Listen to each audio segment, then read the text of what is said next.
हमारे खुदावंद यीशु की अंजील मुकद्दस लूका के मुताबिक उसका 9वां बाब 57 से 62 आयत तक। एक दिन यीशु और उसके शागिर्द राह में चले जाते थे तो किसी ने उससे कहा, ए खुदावंद, जहाँ कहीं तू जाता है मैं तेरे पीछे चलूँगा।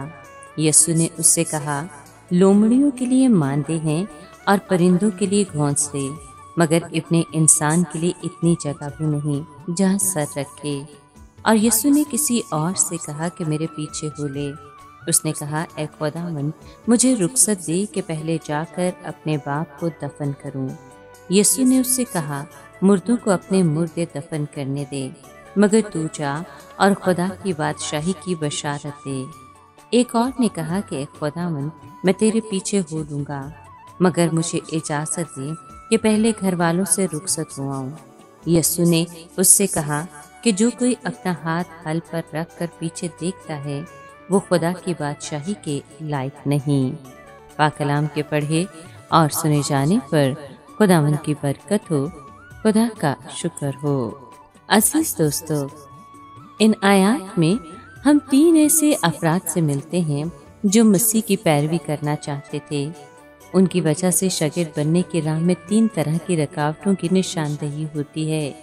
पहले शख्स को पूरा एतमाद था कि जहाँ कहीं यीशु जाए मैं उसके पीछे चल सकता हूँ।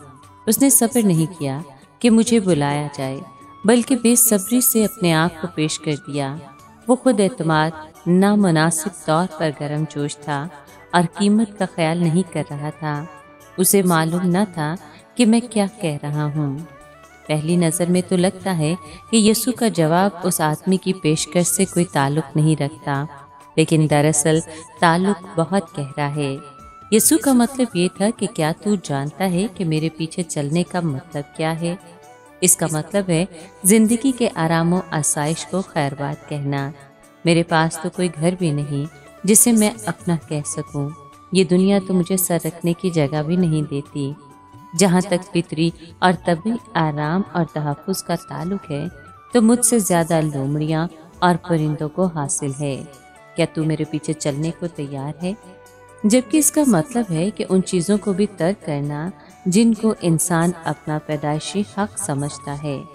जब हम पढ़ते हैं कि इब्ने आदम के लिए सर धरने की भी जगह नहीं तो हमें उस पर तरस आता है। हमें उस आदमी के बारे में और कुछ नहीं बताया गया। हम यही कयास कर सकते हैं कि वो यीशु के पीछे चलने की खातिर आम आराम और साइश को छोड़ने पर आमादा न हुआ। दूसरे आदमी ने यीशु की बुलाहट सुनी कि मेरे पीछे चल। एक लिहाज से वो इसके लिए तैयार था, मगर पहले वो एक और काम करना चाहता था। उसने कहा, ए खुदावंद, मुझे इजाज़त दे कि पहले जाकर अपने बाप को दफन करूं।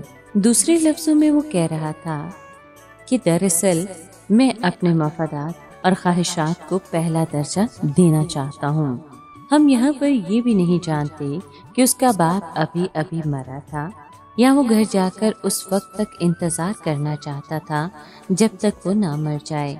सूरत हाल कुछ भी हो, मसला एक ही है कि वो किसी दूसरी बात को मसीह की बुलाहट पर तरजीह दे रहा था।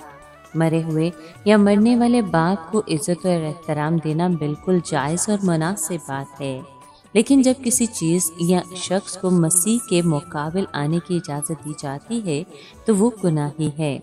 यह आदमी पहले कोई दूसरा काम करना चाहता था। हम शायद अपनी मुलाजमत या कारोबार को सामने रखते हैं। ये बातें हमें गैर मशरूत शागिर्दियत की राह से हटाकर अपनी तरफ लुभा लेती हैं।